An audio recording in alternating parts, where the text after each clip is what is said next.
In March 2026, the United States stands at a crossroads. The nation's capital, once a symbol of unity, now finds itself at the center of a storm. Americans from coast to coast are grappling with a sense of uncertainty, as the country's future feels more unpredictable than ever before. President Trump's second term has unleashed a wave of polarizing policies, sparking fierce resistance far from Washington, D.C. His administration's sweeping executive orders have ignited passionate debates, not just in the halls of Congress, but in the streets and homes of everyday Americans. The divide between supporters and opponents has grown sharper, with each side convinced the stakes have never been higher. While the federal government pushes its agenda, a coalition of Western states is rising in opposition. Governors, legislatures, and everyday citizens united by the real-world impact of these decisions. These states are forging new alliances, determined to defend their values and protect their communities from what they see as federal overreach. In Colorado and Arizona, ranchers and environmentalists, once adversaries, now join forces to protect public lands from rapid energy development. Their unlikely partnership is a testament to the urgency of the moment as they set aside old disputes to confront a common threat. Together, they organize rallies, lobby lawmakers, and demand a say in the future of their land. In Virginia, families face soaring healthcare costs after changes to the Affordable Care Act. Parents worry about affording prescriptions for their children, while seniors struggle to pay for basic care. Across the state, the communities are mobilizing, holding town halls, sharing stories, and calling for urgent reforms to restore access to affordable health care. Across the nation, support for the new military campaign in Iran is at historic lows, reflecting deep war fatigue.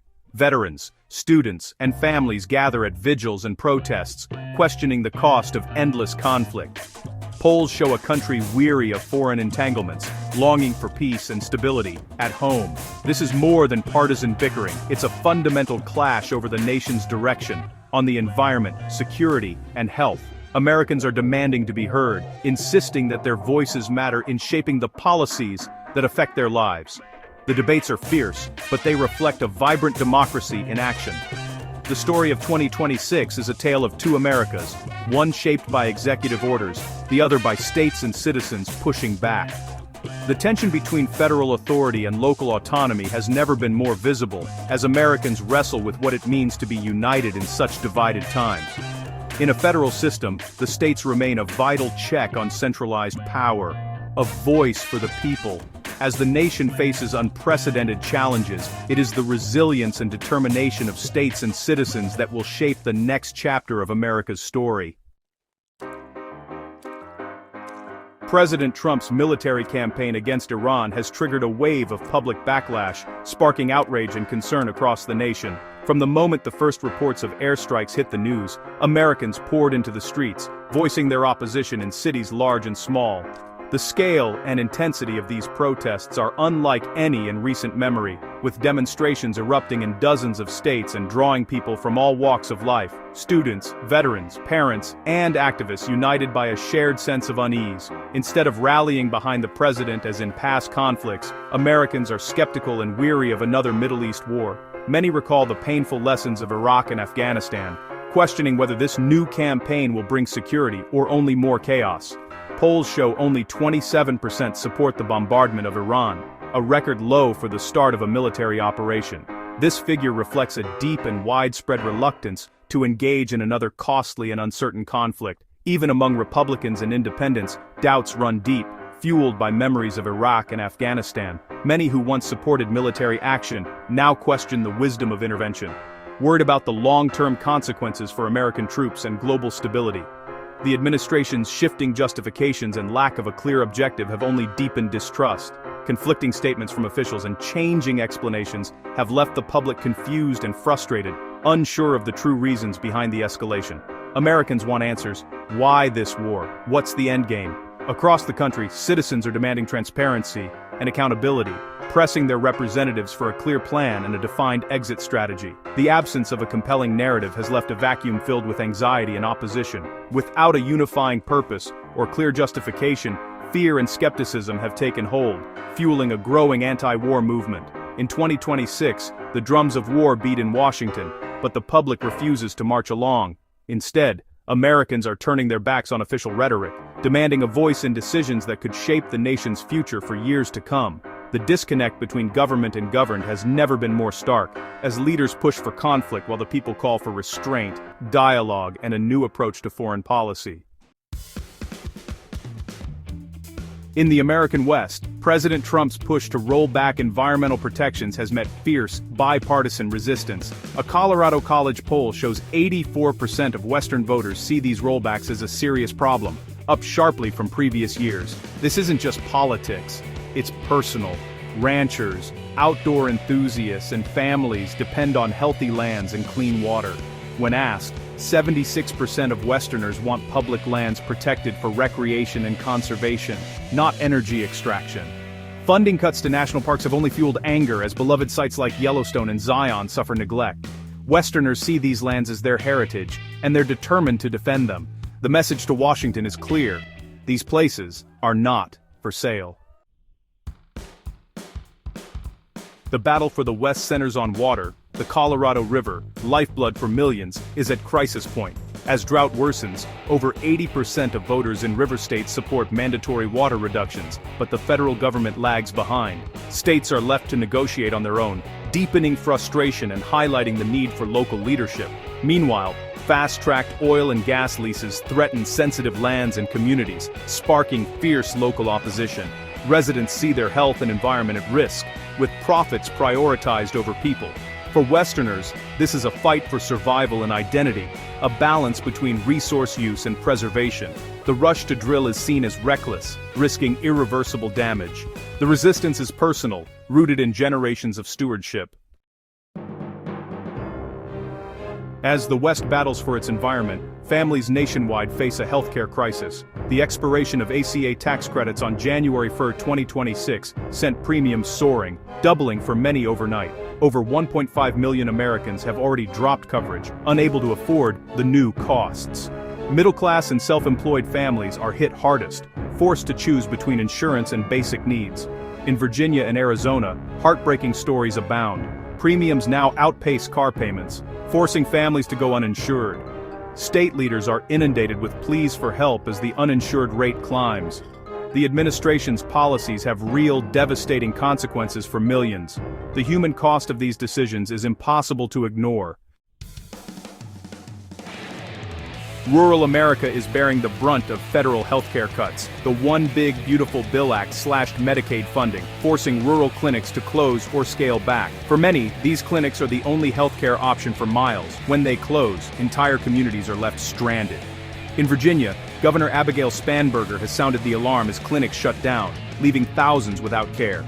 The CBO predicts 10 million more uninsured by 2034, with rural areas hit hardest. As access shrinks, health disparities widen and preventable illnesses go untreated. Promises of better care have given way to healthcare deserts and growing despair. With Congress gridlocked, state leaders have become the face of resistance. Virginia Governor Abigail Spanberger stands out, focusing on the economic and healthcare burdens facing her constituents. In her Democratic response to the State of the Union, she highlighted the real impact of tariffs and healthcare cuts on families. Minnesota's Ilhan Omar has fiercely opposed the administration's immigration policies, her outrage echoing the pain in her community. These leaders, joined by others, like Senator Chris Murphy and Western governors, are forging a new decentralized opposition. Their message is grounded in lived experience, not partisan rhetoric. State-level resistance is now shaping the national conversation. The power to challenge Washington is shifting to the states. The resistance isn't just in statehouses, it's on the streets. Across the city, the air is thick with chants, the sound of drums, and the energy of people who refuse to be silent. From early morning, crowds began to gather, their determination visible in every step and every sign they carried. The 2026 State of the Union sparked massive protests in Washington, D.C., as thousands gathered to voice their dissent. The National Mall became a sea of banners and raised fists, with people from all walks of life converging to demand accountability and action from their leaders. The city's iconic landmarks were surrounded by a wave of passionate demonstrators, their voices echoing through the Capitol. lawmakers joined rallies, like the People's State of the Union, highlighting issues ignored in the official address: healthcare, the environment, and the Iran war. These alternative gatherings gave a platform to those whose concerns had been sidelined, amplifying calls for justice and reform.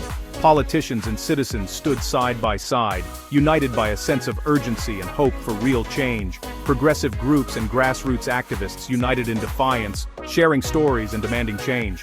Their voices rose above the noise, weaving together personal struggles and collective dreams. The sense of solidarity was palpable, as strangers became allies in the fight for a better future. The State of the Swamp rally, led by Defiance.org and inspired by Oregon's Portland Frog Brigade, brought creative, confrontational energy. Protesters donned costumes, painted faces, and carried artful banners, transforming the demonstration into a vibrant display of resistance. Their creativity became a symbol of resilience, showing that protest can be both powerful and imaginative. Inside Congress, decorum broke down as lawmakers protested, reflecting the nation's deep divisions. Heated arguments erupted on the chamber floor, with representatives openly challenging each other and the status quo. The tension inside mirrored the unrest outside, as the political system struggled to contain the growing wave of dissent. Representative Al Green was removed for protesting a racist video. His defiance became a rallying point for many watching across the country. The moment underscored just how high the stakes had become, and how far some were willing to go to stand up for their beliefs. Ilhan Omar's outburst over deaths in her state underscored the stakes. Her emotional plea cut through the noise, reminding everyone of the real human cost behind the headlines and political battles. The Capitol became a symbol of fracture, unity replaced by open conflict. Protesters faced off, sometimes shouting across barricades, as the nation's divisions played out in real time on the steps of power. The true State of the Union was found in the voices outside the Capitol. In the end, it was the people, diverse, determined, and unafraid, who defined the moment, demanding to be heard and refusing to back down. By March 2026, America's deep divide is defined by state-level resistance to federal power. The opposition is rooted in real issues: an unpopular war, environmental rollbacks, and a healthcare crisis hitting millions. State leaders like Abigail Spanberger and Ilhan Omar have become national voices, holding the administration accountable. Grassroots protests and public demonstrations show this movement is broad and determined. Federalism is proving its worth. States are acting as a vital counterbalance to Washington. They're protecting regional interests and experimenting with new solutions. In this polarized era, the future is being shaped as much in state capitals and city streets as in the White House. The story of 2026 is one of states rising to defend the people they represent.